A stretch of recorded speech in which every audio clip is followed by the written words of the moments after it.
Hey guys, how's it going? I found this little clip. It is Thomas Paine 3, and it's about the Southern Poverty Law Center. Basically, this group of people, this law center is a group of people that the government depends on to tell them about different religious groups and different kinds of radical groups and stuff like that. They go after cults or whatever. And I thought it was interesting because the way they classify groups and how they mix groups together. So this kind of was interesting. This little clip.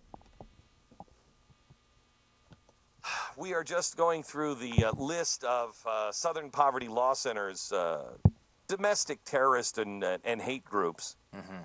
And radical right-wing ones. Yeah, radical right-wing hate groups, and the Black Panther Party is on that. Yeah, Malik Zulu Shabazz is listed, and you remember this every time that you hear the report from like CNN when they're like, "Oh, well, the Southern Poverty Law Center has said there's a huge increase in right-wing hate groups." Well, they're including the new Black Panther Party in that. That is hilarious.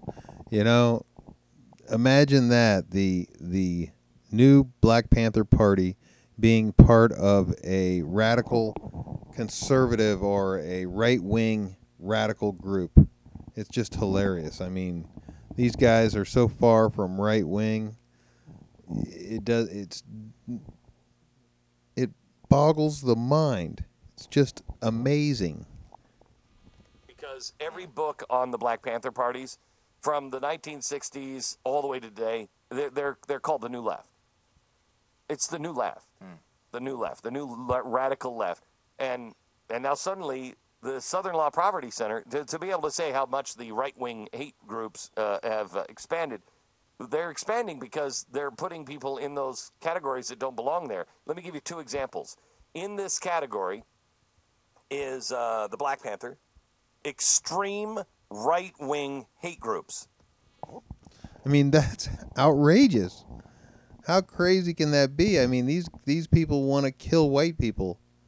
How many right-wing groups are there that want to kill white people? That is the most asinine thing for the Southern Poverty Law Center to suggest and to put in their studies and to tell the whole world that this huge increase in hate crime coming from right-wing radical groups. Come on. The new Black Panther Party and David Barton. Same list. The guy who talks about the founding fathers and stuff. Yeah, one guy's saying kill all cracker babies, or his group is, and the other guy talks about Thomas Jefferson and George Washington.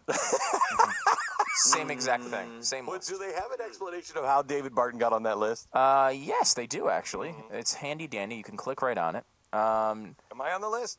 You are not, although you are mentioned in David Barton's, which is a little disappointing, honestly. Also, by the way, Cliff Kincaid is on this list, and he's a dangerous man. Dangerous. This is hilarious. I just thought it was interesting that the Southern Poverty Law Center is trying to inflate the number of radical right-wing groups by including groups like the new Black Panther Party as right-wing. I mean, come on.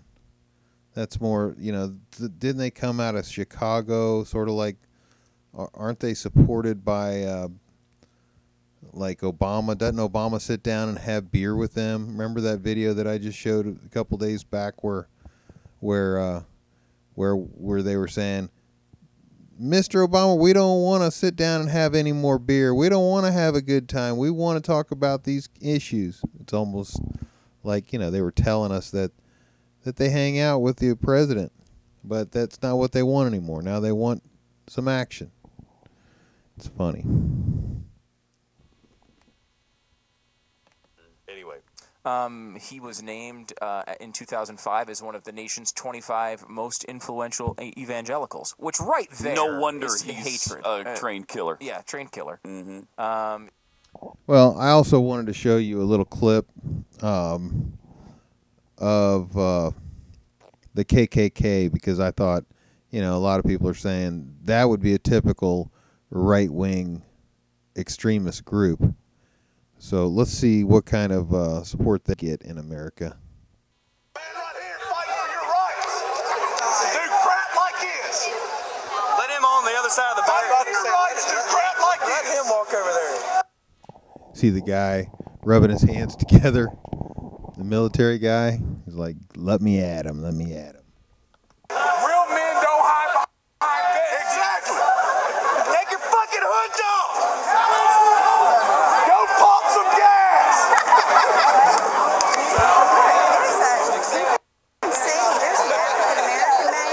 Like a bunch of morons.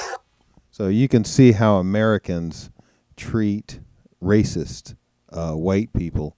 This is typical of American cities. Anywhere you would go in America where you would see a KKK rally, you're going to see 4, 5, 6, 7 guys maybe standing around, completely surrounded by police and protected, and a whole slew of Americans, white, black, Chinese, Mexican, Italian, you name it, standing there jeering them and calling them idiots for their attitude about race. Of course, they've changed a little bit and they don't call for violence anymore. They're not asking that people kill black babies. So at least they're a little better than the new Black Panthers or some of these other ones that call for white babies to be murdered. Okay. None of y'all ever attended a class at Ole Miss. Not a one of you. It's only one because you flocked out. Surely that's not even I mean, honestly, I'm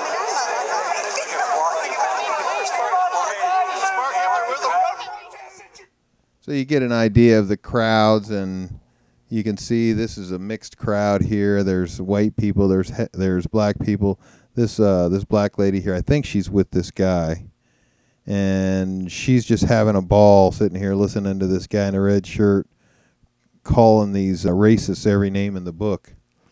And when you look over this way, farther over, if you get a chance to see it, you'll see there's quite a few people here. It's a protest and a hate rally, counter rally at the Ole Miss LSU game in 2009. And this is the way we were headed in 2009. We were obviously coming together as a people, and I mean, you can see we're all mixed in there, and we're yelling at the racist. Sparky up there with him? This shit pisses me off. We haven't noticed. It's going to be all over CBS. Ole Miss, fan rallies.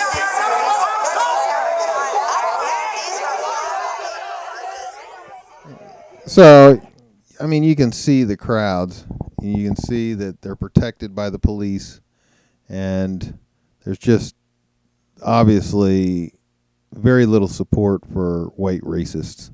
And I thought the same thing about the black racist yesterday on the video that I created.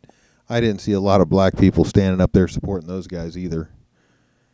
So I personally believe that racism was on its way out, and what little bump it got in coming back was because of this Trayvon Martin case and so many people blindly believing what the media had to say and ignoring the facts and not waiting for the facts to come out. And then when the facts did come out, they ignored those facts because they had already made up their mind. That sucked, and that really messed up our system. I mean, we had things really moving in the right direction. Anyhow, good talking to you guys. Talk to you later.